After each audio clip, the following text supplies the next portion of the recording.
We're back, and I'm Roger. I'm Diane, Backyard Station, downtown Frazee. And you know, we've been doing this show for like 2 or 3 years, whatever, and we've only had, I think, one take that we had to retake. Well, let's not start now then. So what's that got to do with anything? Yeah. Hey, you came up with this great idea. I had a great idea on the show, and you said wood, and I thought, gosh, wood, what is that going to be? Wood. And you said, we got wood feeders. We have a lot of wood feeders, and there's a lot of people out there that really prefer the natural look of wood. So today we're going to talk about our many wood feeders.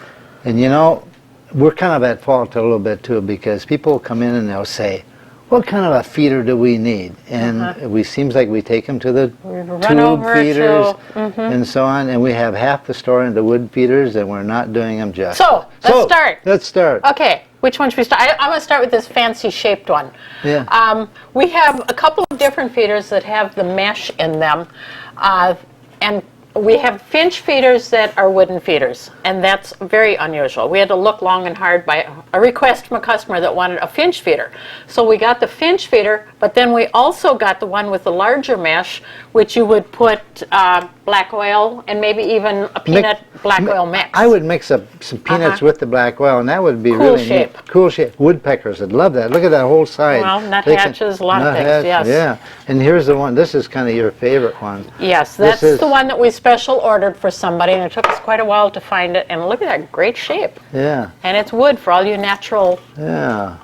It is kind of a wavy. You call it a wave. They talk about the wave. Know where that came from. Yeah. Let's talk about our Bluebird feeders. We've been talking about those quite a bit, but we're going to run through it a little bit again.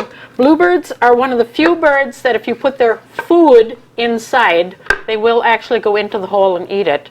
So if you're feeding mealworms, you maybe don't want to feed the robins and everything else that might come, grackles. Crows. So great feeder for bluebirds, and we've got several different styles. Some of them are wood, some of them aren't.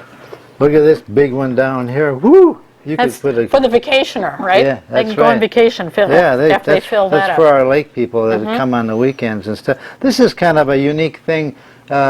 People are starting to feed more suet than they have in the past, and they come out with the suet plugs, and this one here is made so it takes the round plugs rather than this flat dish and stuff. It's a little unique, isn't it? A little unique. How about, you know, cardinals are coming, and we are getting cardinals all over the place, and they need to be in a feeder that they can get in and out of fast. This feeder is kind of a favorite of mine because you could actually put 3 different kinds of bird food in it. You could put one kind on one tray and something else on the other tray, and then fill the middle with something else. And the birds can come and go. I'm going to make it one more little comment here. The stained set, I mean, we've got a lot of different feeders that are all from the same company, and they're this nice stain. If you are thinking of staining your own feeder, you can, but if you use a stain, don't use it for a couple of days until it dries. And probably the best thing if you want to preserve the wood look would just be a linseed I suppose oil. that's so that the bird didn't fly down and stick to the stain. Well, maybe, but I think there might be more to it than that. But linseed oil is a very good finish for it, and it will help preserve the natural look. Right. But there's a lot of neat feeders in the wood line. What's that about? This is a woodpecker one where the woodpeckers can cling on here and eat off of it. And we've got feeders where the woodpeckers can come and get mealworms and... we have the upside down suet feeders. We have them in the wood product. So I would say wood is in. Wouldn't you like to have a wood feeder? How's that? Okay. Boy, that's an original thing, isn't it? Probably. And I've been holding this so long, I feel like I should hang it up. Yeah. We have the Oriole feeder that's also a wood feeder that you can put your grape jelly, papaya, orange halves. We've also suggested you could put your mealworms in it if you have it in both the wood and the recycled. Yeah, and you know what? We're already out of time. Again. And hey, Friendly Frazee, by the way, Turkey Days are coming the last week of July. Everybody wants to come around. See you next week. Okay.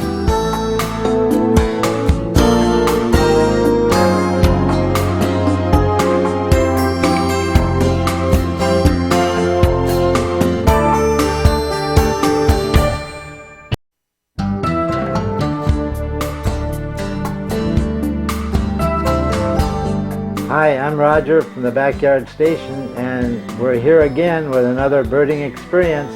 I'd like to introduce Diane.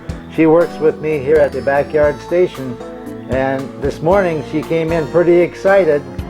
Okay, Roger and I have a little competition going, who has the best bird stories. And my bird story this morning was I had 50 goldfinches at my feeders, and I had 9 Baltimore Orioles, and the tree was alive with action. I've got a lot of feeders, and they're fighting over whose turn it is. And my theory is I've got fresh food. I fill my feeders once or twice a day, and they know they can always get fresh food at my house. So I check out the neighbors' houses, and they're fairly empty feeders, and I think my birds are smart. They know where to come. I buy my food at the Backyard Station. Well, Diane, I know we preach the proper feeding, not only the proper food, but the proper feeding methods and so on, and fresh food does make a difference. I too was excited this morning. I came out and I counted 7, then I counted 8, and then I thought I counted 9, 10, and 11, but I hate to be lying, but I think I did have 7 to 8 Baltimore Orioles on my feeders this morning. A couple of the things that you should do when you put your feeders out is make sure, of course, that it is clean. Also make sure that it's full, because this time of the year they are going to be drinking a lot of the Oriole Kool-Aid that you put in there.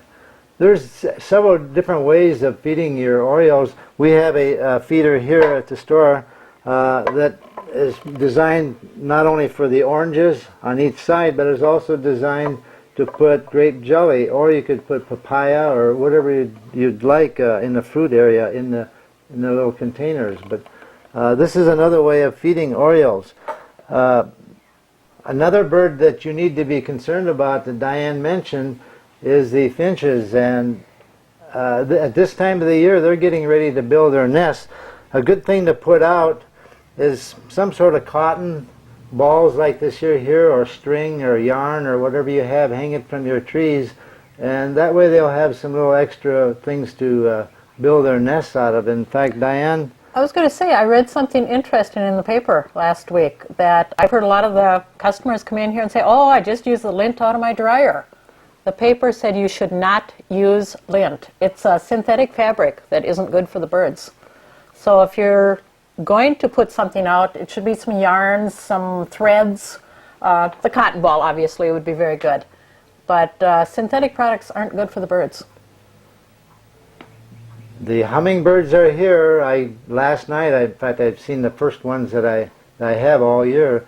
And it's time to get your hummingbird feeders out. Make sure it's clean and get it hung up. Again, like I mentioned last week, don't fill it completely full until you see that they're drinking it all within a day or two.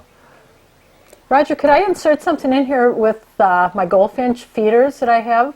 I have a couple of different kinds, and obviously they have different purposes, and the birds seem to like one over another at different times. But I have one of the Finch feeders from the store, or one of the sock feeders from the store.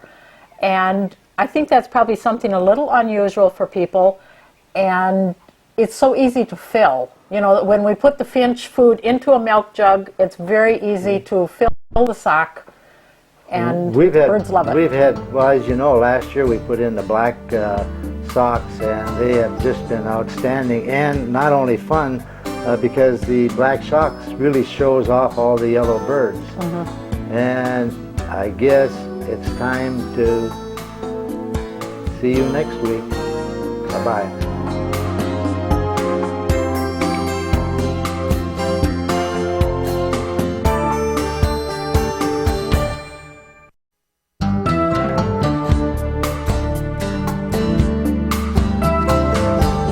We're back. I'm Roger from the Backyard Station, and I'm here with Diane. And today we're going to talk a little bit about suet, as we did in the past weeks. We have several different types of suet. We have one for the Orioles, which are out there in droves right now. And so if you have your suet feeder out there, make sure that you pick up some orange suet at your local store. We also have a new one blueberry. It's actually bluebird's suet for bluebirds. And with that, I think we should talk a little bit about bluebirds. I know a lot of you have bluebird houses out there. Well, I have a problem because I've never seen a bluebird. And I know I'm probably the only person around that hasn't, but how do I attract a bluebird? You know, when I first heard the word bluebird, I was thinking of the blue jays, and I thought, gosh, I don't want them buggers around tearing up everything. But bluebirds are a beautiful little bird, and about the only way that you're going to get them in your area is to put up a bluebird house. And the bluebird houses come in a lot of different styles, but one of the main ones is this style right here. And this particular one is made so that it has a door for cleaning it out, and then it also has a door for just viewing, and that has a little plastic insert on there which works out real nice if you got kids looking in there, and it doesn't disturb them that much. So where do I put this? Well, one of the areas that you need for bluebirds is an open area, and I would recommend a lot of people put them by their garden, wherever you'd have maybe 100 by 100 area that's quite open. I'd keep it somewhat away from brushy areas because the wrens and the sparrows and so on are in there, and they'll tend to try to get into your house. One of the main things, if you're building it yourself, is to get the dimensions, and of course anybody's invited to come in the store and just measure them up if they want to build their own, but otherwise make sure that it's about 4 inches by 4 inches on the bottom. The hole should be 1.5 inches around. This particular one here has a protective coating around it which helps it from woodpeckers and so on. Make sure that it has a lot of vents in it. This particular one has vents on the side at the top and on the bottom, and that's extremely important that it is vented. Not so much when the birds are first coming to the house, but after they have the young ones in there, and you get 4 or 5 little birds in there, and about the time they get ready to fly out, they're pretty good sized, and of course they need all the air and ventilation that they can get. Okay, so I get some birds in my birdhouse, and now what do I feed them? Well, we do have food.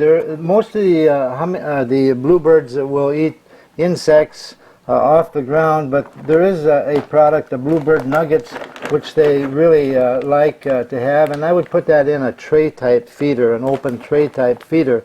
Also, you can use mealworms, and we don't sell the mealworms here primarily because we haven't had that much demand for it, but our local bait store down the street does sell them, and you can usually get it at any bait store. Okay. One of the other things that I want to talk about is the height. The height should be about 5 foot. In other words, about eye level. And you should have 2 or 3 houses out there. One house is just not going to get it. The other thing is the nest. When you open it up and look inside, you'll notice that the nest, and if it's sticks and debris in there, it's not a bluebird. A bluebird will have a nice nest made out of grass, and it'll have a little cup in it, and the eggs are a pretty blue color. So look for that. Should you see a nice nest like that with some feathers in there, then it's usually a tree swallow, and certainly if you have tree swallows, I'd welcome them there. And you know, we're getting the signal right now to cut this thing short. But okay, I have a question quickly then. Okay. Last week when we had said that they could have the free sample of food if they came in and saw us on television, was a huge success. Can we do that again? It was a huge success, and everybody had said Channel 3. Okay. We'll give them another bag of free food and take that home and compare it to yours. Thank you. See you Thanks. later. Bye. Bye-bye.